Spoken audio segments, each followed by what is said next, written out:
Day 2 of the St. Moritz Match Race, Stage 6 of the World Match Racing Tour 2010 season.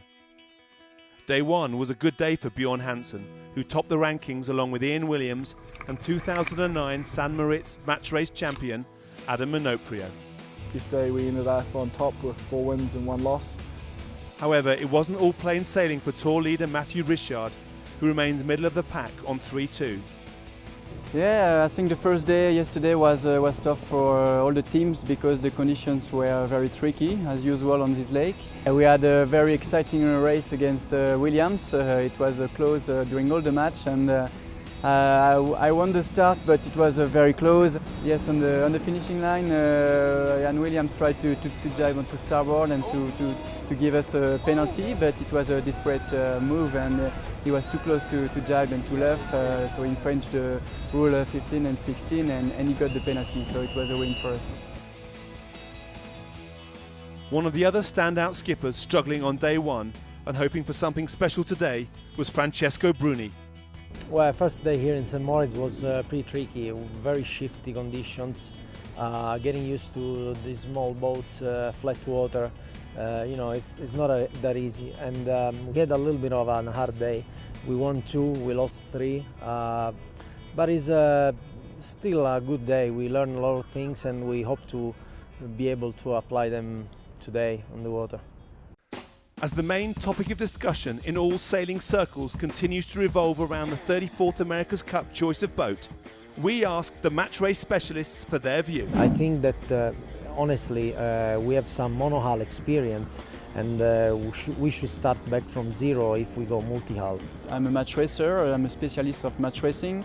Maybe multi-hull is not such a good news. I mean, originally I would have just thought monohull, and for us, monohull is what we're used to, but what Oracle are doing is just trying to make everything more exciting. So I think a canting keel monohull is probably going to be quite similar to match races, maybe a really fast multi-hull.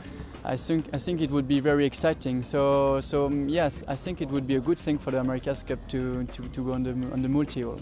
I lean towards monohull as what I think should happen, but what I think is going to happen is multi-hull. There's a lot of stories going around that Russell will, take decisions on basis of self-interest, that the catamaran's in their favour.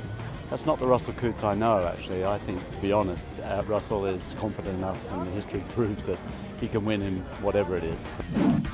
And now, Jim O'Toole, CEO of the World Match Racing Tour, gives his considered opinion. Traditionally, of course, the AC and, of course, WMRT have been raced in monohulls. We have had a very clear role as a pathway to the America's Cup.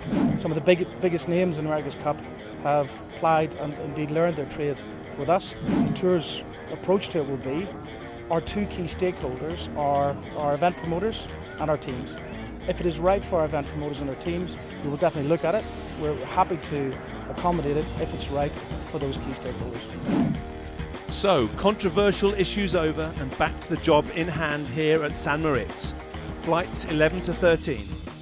The first group delivered some cracking action, with the best sailing coming from Damien Iehl, who took Minoprio and Mirsky's scalps. Whilst in the second group, flights 14 to 17, Ian Williams charged ahead to lead the round robin 7-1. Following on from that, Ben Ainsley on 6-2 along with Matthew Richard. Behind him, Adam Minoprio on 5-3. Hansen, Iehl and Passe all on 5-4, with Francesco Bruni and Torvar Mirsky struggling on 4 wins and 4 losses.